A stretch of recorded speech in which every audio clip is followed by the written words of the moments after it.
0103. Di sini saya akan menjelaskan beberapa materi kelompok dari mata kuliah Pengembangan Media dan Sumber Belajar.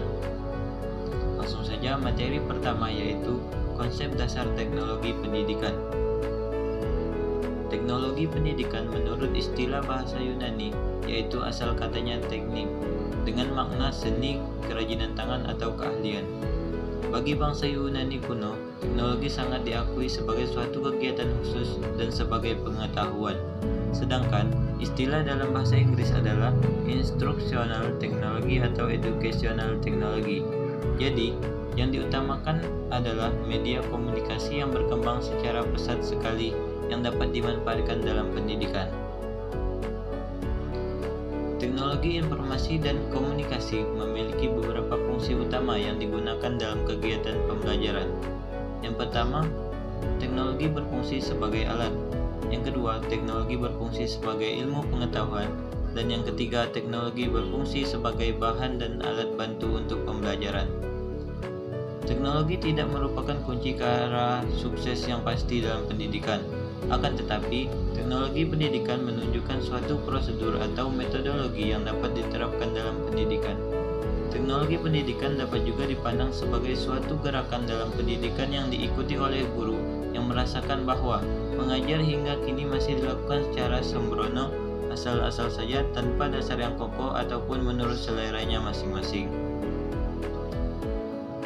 Materi yang kedua mengenai ruang lingkup, manfaat serta mengapa perlu media pembelajaran di dalam kegiatan belajar mengajar. Ruang lingkup merupakan cakupan atau batasan kegiatan yang harus dilakukan oleh guru dan siswa dalam kegiatan belajar mengajar untuk mencapai tujuan yang efektif dan efisien. Ruang lingkup tersebut meliputi materi, media, pendekatan-pendekatan, alokasi waktu, metode, pola pembinaan terpadu, kompetensi dasar peserta didik, dan evaluasi. Media pembelajaran mempunyai manfaat-manfaat tersendiri entah itu bagi guru ataupun bagi siswa. Manfaat media pembelajaran bagi guru diantaranya yang pertama, memudahkan guru dalam menjelaskan materi yang rumit. Yang kedua, metode pembelajaran yang digunakan bisa lebih bervariasi. Yang ketiga, efisiensi dalam penggunaan waktu dan tenaga. Yang keempat, dapat lebih mudah memfokuskan perhatian murid pada materi yang sedang dipelajari. Kelima, menata suasana kelas agar lebih hidup dan interaktif. Keenam, membuat siswa yang menjadi lebih aktif di kelas dan tidak mudah merasa bosan di kelas. Yang terakhir, tercapainya tujuan kegiatan belajar mengajar secara efektif. Adapun manfaat media pembelajaran bagi siswa.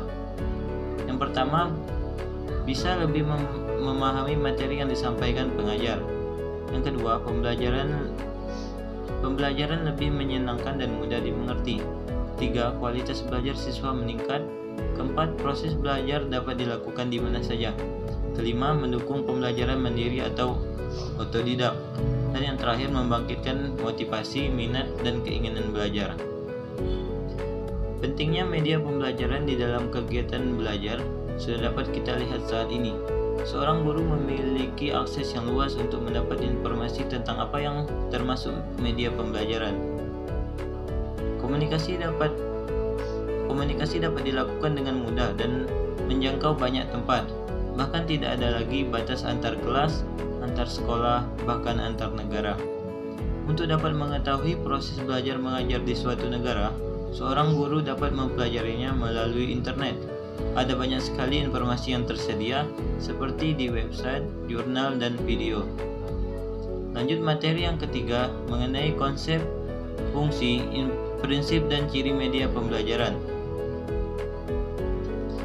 Media adalah segala sesuatu yang dapat digunakan untuk menyalurkan pesan dari pengirim ke penerima, sehingga dapat merangsang pikiran, perasaan, perhatian, dan minat siswa sedemikian rupa sehingga proses belajar terjadi. Media mempunyai manfaat dan fungsi sebagai sarana bagi guru untuk dapat menyampaikan materi pelajaran menjadi lebih menarik. Tidak hanya monoton, siswa tidak hanya diajak untuk berkhayal dan membayangkan saja, tetapi siswa dapat melihat kenyataan walaupun hanya melalui gambar ataupun video. Yang selanjutnya terdapat prinsip-prinsip pemilihan media pembelajaran. Yang pertama, media yang dipilih harus sesuai dengan tujuan dan materi pelajaran, metode mengajar yang digunakan, serta karakteristik siswa yang belajar. Kedua, untuk dapat memilih media dengan tepat, guru harus mengenal ciri-ciri dari setiap media pembelajaran tersebut. Yang ketiga, pemilihan media pembelajaran harus berorientasi pada siswa yang belajar. Artinya, pemilihan media untuk meningkatkan efektivitas belajar siswa. Keempat, pemilihan media harus mempertimbangkan biaya pengadaan, ketersediaan bahan media, mutu media, dan lingkungan fisik tempat siswa belajar. Dan yang prinsip terakhir, menempatkan atau memperlihatkan media pada waktu, tempat, dan situasi yang tepat. Media pembelajaran. Adapun ciri-ciri dari media pembelajaran. Yang pertama, ciri fiksatif. Ciri ini menggambarkan kemampuan merekam, menyimpulkan, melestarikan, dan mengkonstruksikan suatu peristiwa atau objek. Ciri yang kedua yaitu ciri manipulatif. Ciri ini memakan waktu berhari-hari. Suatu kejadian yang memakan waktu berhari-hari dapat disajikan kepada peserta didik dalam waktu 2 atau 3 menit dengan teknik pengambilan gambar. Dan ciri yang ketiga yaitu ciri distributif.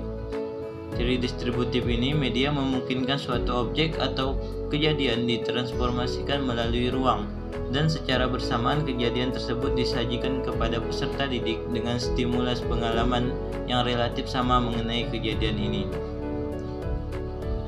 Selanjutnya, materi keempat, mengenai teknologi sebagai sebuah pendekatan dalam problem pendidikan. Pendekatan pembelajaran adalah tahap pertama pembentukan suatu ide dalam memandang dan menentukan objek kajian. Berbeda dengan metode pembelajaran yang telah menentukan langkah di kelas atau model pembelajaran yang memiliki kerangka konseptual, pendekatan pembelajaran itu lebih luas lagi. Artinya, pendekatan merupakan landasan berpikir atau filosofi dalam menentukan pembelajaran. Teknologi dapat meningkatkan kualitas dan jangkauan apabila digunakan secara bijak untuk pendidikan dan pelatihan, dan mempunyai arti yang sangat penting bagi kesejahteraan ekonomi. Sedangkan peningkatan mutu dapat diperoleh antara lain adanya partisipasi orang tua terhadap sekolah, fleksibilitas pengelolaan sekolah dan kelas, profesionalisme guru dan kepala sekolah, berlakunya sistem intensif atau disitatif, dan lainnya. Penggunaan teknologi komunikasi dan informasi dalam proses belajar dan pembelajaran itu lebih didasarkan pada faktor eksternal, yaitu tersedianya berbagai sarana yang ada dalam masyarakat, terutama teknologi informasi dan komunikasi. Lanjut ke materi kelima mengenai teknologi komunikasi dalam pendidikan. Dalam dunia pendidikan, teknologi informasi dan komunikasi secara umum bertujuan agar siswa memahami alat teknologi informasi dan komunikasi, termasuk komputer, dan memahami informasi. Artinya, siswa mengenal istilah-istilah yang digunakan pada teknologi informasi dan komunikasi. Peran teknologi informasi dan komunikasi dalam pembelajaran, selain membantu siswa dalam belajar, juga memiliki peran yang cukup berpengaruh bagi guru, terutama dalam pemanfaatan fasilitas untuk kepentingan memperkaya kemampuan mengajarnya. Teknologi komunikasi dalam pendidikan mempunyai pengaruh terutama dalam penyelesaian berbagai masalah pendidikan dan juga berperan dalam peningkatan kualitas pendidikan. Kemajuan teknologi informasi dan komunikasi memberi solusi pada proses pembelajaran yang selalu terhambat dan terkendala waktu serta tempat. Kehadiran teknologi komunikasi sangat bermanfaat bagi pelaksanaan pembelajaran di dunia pendidikan. Namun, teknologi komunikasi hanya akan menjadi hal yang sangat penting yang jika digunakan secara baik oleh guru maupun siswa. Dan peningkatan kualitas pembelajaran terhadap siswa dapat dilakukan dengan menggunakan media teknologi pendidikan, yaitu dengan cara mencari dan mengidentifikasi permasalahan yang dihadapi dalam belajar, kemudian dicarikan pemecahannya melalui aplikasi teknologi informasi dan komunikasi yang sesuai. Upaya pemecahan permasalahan pendidikan, terutama masalah yang berhubungan dengan kualitas pembelajaran, dapat ditempuh dengan cara penggunaan berbagai sumber belajar, dan penggunaan media pembelajaran yang berfungsi sebagai alat bantu dalam meningkatkan hasil belajar peserta didik. Materi keenam yaitu media pendidikan dalam proses pembelajaran. Kata media berasal dari bahasa Latin dan merupakan bentuk jamak dari kata medium yang secara harfiah berarti perantara atau pengantar.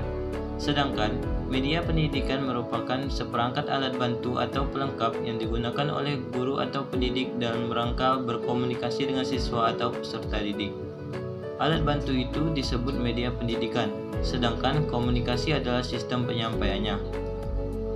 Pada mulanya, media hanya dianggap sebagai alat bantu mengajar guru. Alat bantu yang dipakai adalah alat bantu visual, misalnya gambar, model, objek, dan alat-alat lain yang dapat memberikan pengalaman konkret. Motivasi belajar serta mempertinggi daya serap dan resensi belajar siswa.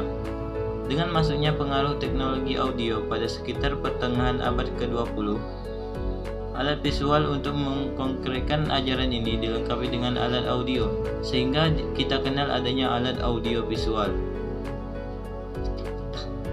Proses belajar mengajar pada hakikatnya adalah proses komunikasi, yaitu proses penyampaian pesan dari sumber pesan melalui saluran atau media tertentu ke penerima pesan.